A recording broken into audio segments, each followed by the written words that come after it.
Entonces en esta oportunidad vamos a trabajar con los ejercicios del trabajo práctico número 1 de trigonometría. En el primer punto tenemos que marcar las opciones correctas. ¿Sí? En el ítem A nos pide cuál ángulo es equivalente a pi tercios. Entonces para ello lo que tenemos que hacer es, teniendo en cuenta que un pi radian es 180 grados, ¿sí? Entonces pi tercios, o sea 180 grados, reemplazo el valor de pi dividido 3 nos arroja un valor de 60 grados, ¿sí? Entonces la opción correcta es 60 grados. Después en el ítem B tenemos cuál ángulo es equivalente a 45 grados, ¿sí? Y las opciones están dadas en el sistema radian, en pi, en función de pi. Entonces ahí lo que tenemos que hacer es transformar todos esos ángulos que están en pi, los pasamos a grado sexagesimal, ¿sí? Teniendo en cuenta que un pi equivale a 180 grados, ¿sí? Reemplazamos y realizamos las operaciones correspondientes y nos queda que 180 dividido 4 es 45 grados. Entonces sería la opción correcta o el equivalente a 45 grados. Y el C nos pide cuáles ángulos son agudos. Recordar que los ángulos son agudos cuando miden menos de 90 grados. Entonces tendría que ver pi octavos, cuánto equivale.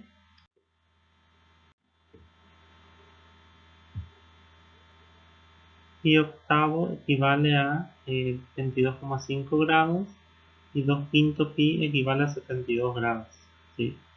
Entonces pi octavo es un ángulo agudo, 2 quinto pi también y 10 grados también, ¿sí? El único que no es agudo es el de 100 grados.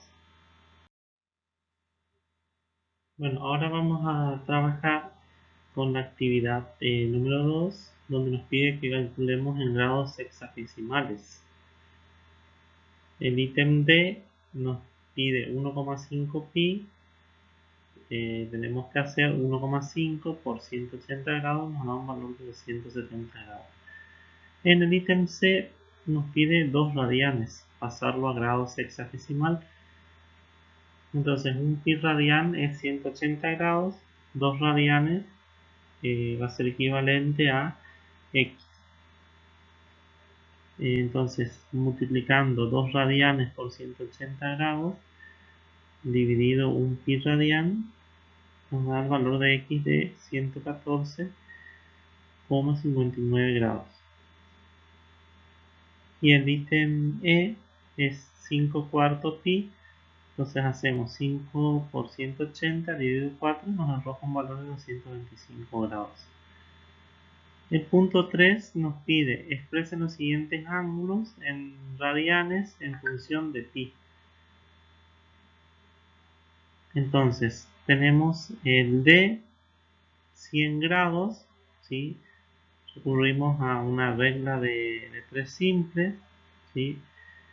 Partiendo de 180 grados un pi radian, 100 grados x, multiplicando 100 grados por un pi radian dividido 180 grados, simplificando los grados nos va a quedar en pi radian, y acá simplificando el 100 y el 180 nos queda 5 novenas. Ese sería entonces el ángulo expresado en radianes y en función de pi. El F también razonamos de la misma manera, partiendo, dado el ángulo de 270 grados, tenemos que expresarlo en pi radianes, ¿sí? Nos quedaría 180 grados es un pi radian, 170 grados x. Haciendo las operaciones llegamos al resultado de 3 medios pi radian. El punto 4 dice completen teniendo en cuenta el triángulo ABC. Acá tenemos el triángulo ABC, ¿sí? Donde A, B y C son los vértices del triángulo, ¿sí? Es un triángulo rectángulo porque tiene un ángulo de 90 grados y A, B y C son los lados de este triángulo, ¿sí? El lado C, como se opone al ángulo de 90 grados, va a ser la hipotenusa y A y B van a ser los catetos. Teniendo en cuenta esa información, tenemos que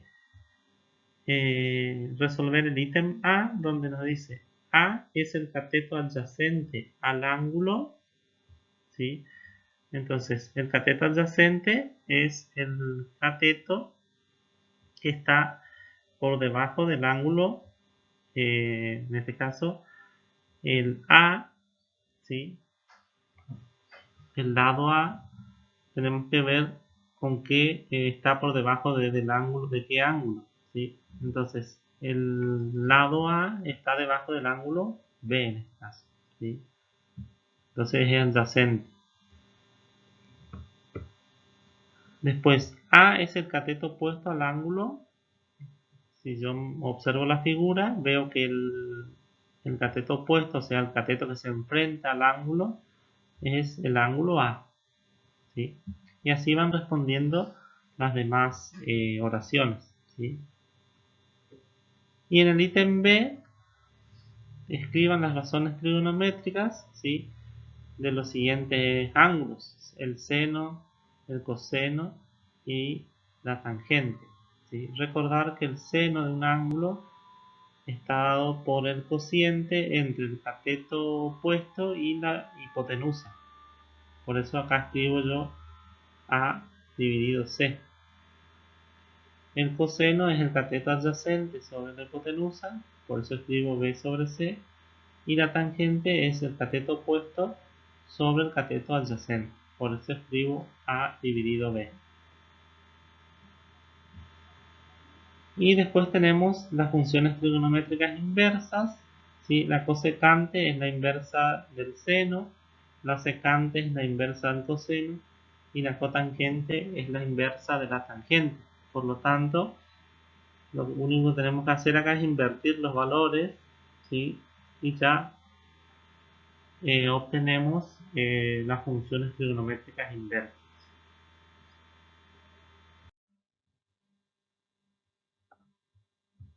En esta oportunidad entonces vamos a trabajar el punto 5, donde nos pide que calculen las razones trigonométricas en los siguientes triángulos. Tenemos esta figura de análisis, ¿sí? Donde tenemos un triángulo rectángulo, donde tenemos como dato la hipotenusa que mide 10 centímetros y uno de los catetos que mide 6. Y tenemos como incógnita uno de los catetos, ¿sí? Entonces lo que primero vamos a hacer es hallar la medida de este cateto o este lado CB, ¿sí? A través del teorema de Pitágoras, ¿sí? Planteando el teorema de Pitágoras en el triángulo rectángulo nos quedaría esta ecuación. Despejamos la ecuación haciendo los pasajes de términos, resolviendo las operaciones, ¿sí? Y llegamos a que el lado CB es igual a 8. Y luego, una vez que tenemos el dato del cateto que faltaba, vamos a hallar las funciones trigonométricas para el ángulo alfa y para el ángulo beta. Yo les voy a mostrar acá cómo hacer para el ángulo beta, alfa, perdón, y ustedes hacen para el ángulo beta.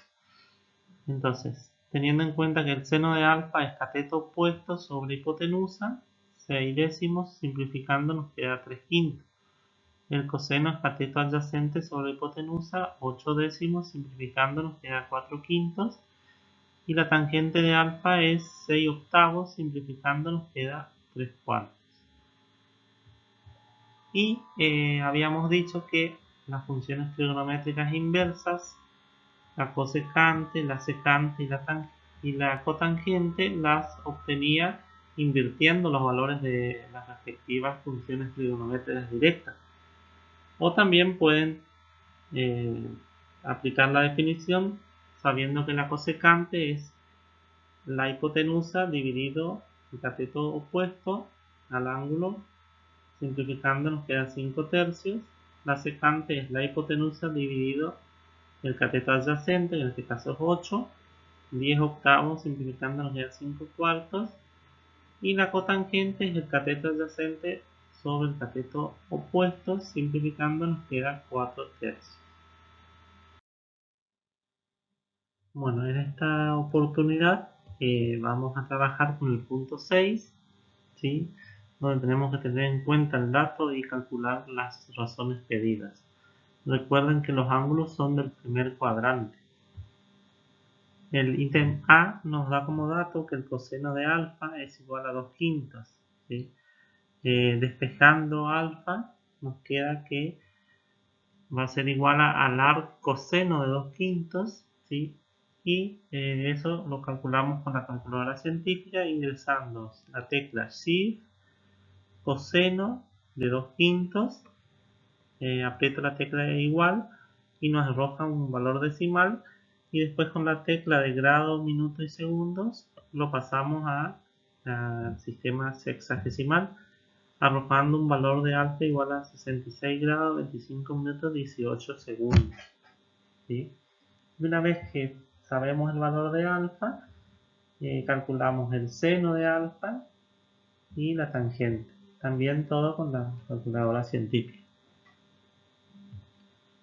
Y el punto D, tenemos como dato la cosecante del ángulo E es igual a 2,366, teniendo en cuenta que la cosecante es 1 dividido el seno de epsilon, que es igual a 2,366, el seno de epsilon por 2,366, ¿sí? Hacemos el producto cruzado aquí en esta proporción, nos da igual a 1, y despejando el seno de epsilon paso dividiendo el decimal y luego despejo el ángulo pasando la inversa del seno, por eso coloco seno de menos 1 o sin, es lo mismo, de la fracción. Entonces con la tecla Shift y seno obtengo seno a la menos 1 de 1 dividido 2,366, y después pasamos ese decimal a grados, nos da 25 grados, 8 minutos, 8 segundos. Después calculamos el seno para ese ángulo, que nos da 0,42, y el coseno de ese ángulo, que nos da 0,91. Entonces en esta oportunidad vamos a trabajar el punto 7, donde tenían que resolver teniendo en cuenta los valores de las funciones trigonométricas de los ángulos particulares. El ítem A, les propongo como actividad el seno de 30 grados menos el coseno de 60 grados más 2 por la tangente de 45 grados. Lo primero que tenemos que hacer es calcular o saber, digamos, buscar, digamos, en la teoría, ¿sí? La tabla de los valores de los ángulos particulares, ¿sí? El seno de 30 grados es 1 medio, el coseno de 60 grados es 1 medio y la tangente de 45 grados es 1. Sustituyendo estos valores en la expresión, nos quedaría 1 medio menos 1 medio más 2 por 1. 1 medio positivo, 1 medio negativo, cancelamos, ¿sí? Nos queda 2 por 1, el resultado nos da igual a 2. Y el ítem B nos pide que tenemos que calcular la tangente al cuadrado de 30 grados menos el coseno al cuadrado de 30 grados más 3 por el seno de 60 grados dividido el coseno de 60 grados más 2 quintos por la tangente de 60 grados. También procedemos de la misma manera, teniendo en cuenta los valores de los ángulos notables, ¿sí? De las funciones trigonométricas para el ángulo de 30 grados, coseno de 30 grados, seno de 60 grados y tangente de 60 grados. Lo que vamos a hacer es sustituir estos valores en la ecuación, ¿sí? En esta expresión, digamos, ¿sí? Y luego vamos a resolver aplicando propiedades, ¿sí? Llegamos a esta resultado, ¿sí? Y acá lo que hacemos es agrupamos. Fíjense que acá puedo agrupar 3 novenos con 3 cuartos y agrupar los radicales 3 por raíz cuadrada de 3 más 2 quintos raíz cuadrada de 3. Y entonces ahí lo que hacemos es común denominador, acá también común denominador, simplificando llegamos a este resultado final. Estaría acá que yo les remarco así.